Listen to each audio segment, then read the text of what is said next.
Assalamu alaikum. Акыркы учурда максат коюу маселеси бир маанилүү, ушундай бир жүйөлүү, актуалдуу маселеге айланып баратат. Менден да көп сурайт максат жөнүндө. Ошого мен силерге бир максат жөнүндө өзүм колдонгон, өзүм иштеткен бир-эки оюмду силерге айтып берейин. Балким пайдасы тийсе өтө кубанычта болом. Биринчи максат деген эмне балдар? Максат бул бир желек деп элестетиңиздер. Мисалы үчүн мен мына чокуга чыгышым керек. Ошол чокуга желекти апарып коюп коем. Жана ошол желекке жетүүгө умтула берем. Ошол желекке жетсем бактылуу боломбу? Мына башка маселе.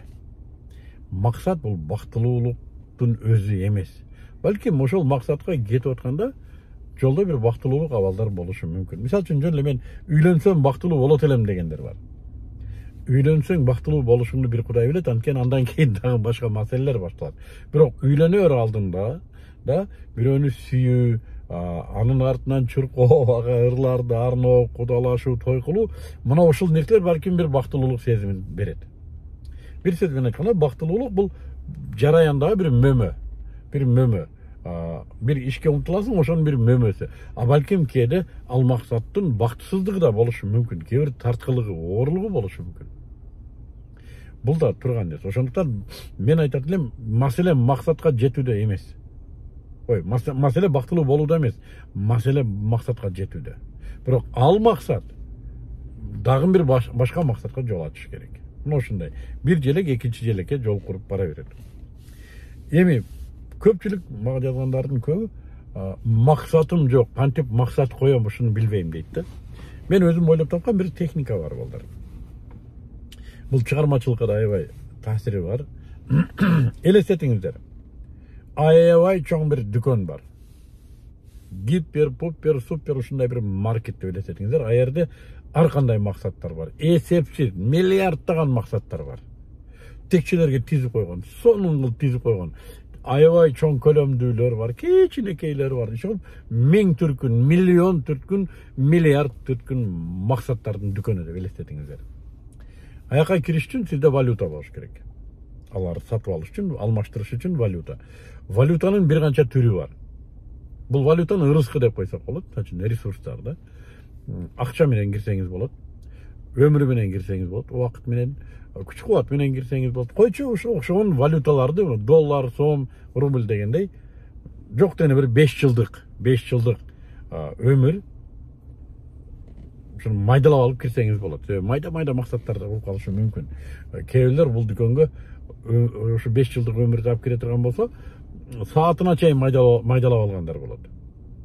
Кирдиңиз, сизге чоң бир арабаны берет. Анан ошон менен ушул текчелерди аралап жүрөсүз. Так, айтчы, мына максатыңар канча турат? Так, бул максатка 1 жыл 3 ай убакыт кетет. Сомгочу? Сомго бир 2,5 миллион сом кетет.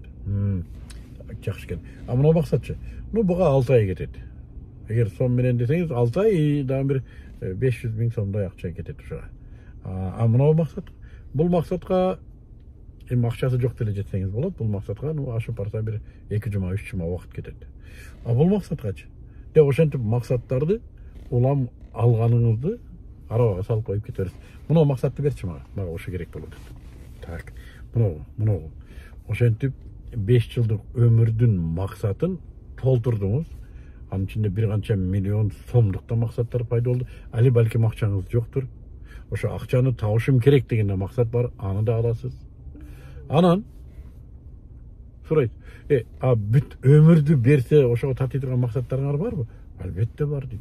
Мына жакта мусулмандар алган максаттар бар. Мына текчени көрдүңүзбү? Алар бүт өмүрүн ушуга берет, ушуну алат. Ушундайбы? Анын ичинде да мындай максатчиктери бар. Ошондойбу? Мынагучу? Буга деле келер бүт өмүрүн берип алат, бирок бул максаттар көзүңүз өткөндөн кийин токтойт, бул максаттар ушу менен бүтөт. Мыналар көзүңүз өткөндөн кийин да иштей турган максаттар. Ошондойбу? Бирок мыналарың аябай көркөм көрүнөт экен да, мындай даамдуу, жыттуу экен. Адамдар көп ушуга азгырылышат, ушуну сатып алышат өмүрүнө. Өзү ардыбаган эле нерсе, бирок ушуга бүт өмүрүн кетиришип алып алышат. Кээ бир мына максаттар зыян алып келген максаттарда, бирок көрүнүшү эми рекламада өзүңүз түшүнөсүз. deydi. Ha meyli рахмат. Meniki жакшы элеби? Жакшы, өзүңүз билесиз, өзүңүздүн жашооңузда.